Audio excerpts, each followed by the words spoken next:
আমরা এখন লক্ষ্মীছড়ি এলাকায় রয়েছি। লক্ষ্মীছড়ির অনেক উঁচু একটি রাস্তা দিয়ে আমরা নামছি লক্ষ্মীছড়ির দিকে।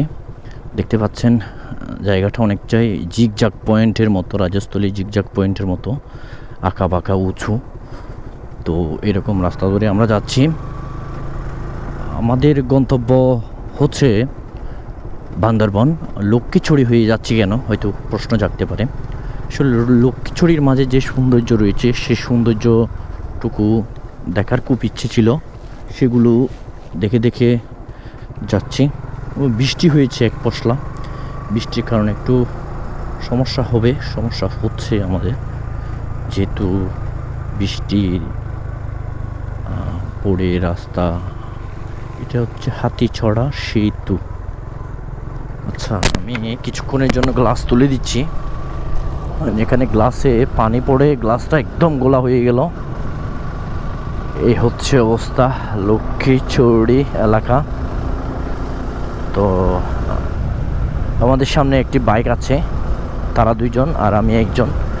সেম সিলেট যে আমরা ট্যুর দিয়েছি সেটার মতো। এটি হচ্ছে ফায়ার স্টেশন, এটি হচ্ছে লক্ষ্মীছড়ির ফায়ার স্টেশন।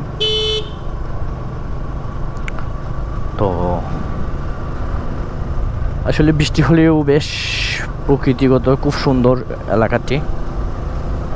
চতুর্পাশে পাহাড়, আর লক্ষ্মীছড়ির পাদদেশ দিয়ে কয়েকটি খাল বা নদী বয়ে গিয়েছে, যে নদীগুলো বিভিন্ন বড় বড় সাগরের বা নদীতে মিলিত হয়েছে।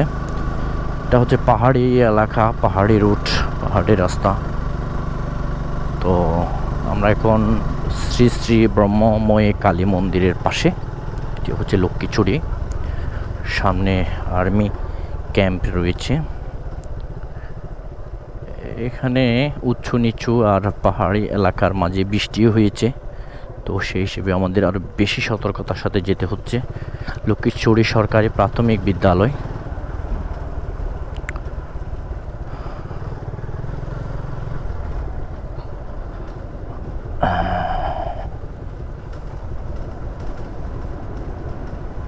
এখানে আমাদের সতর্ক থাকতে হবে, বিশেষ করে গরু ছাগল নিয়ে।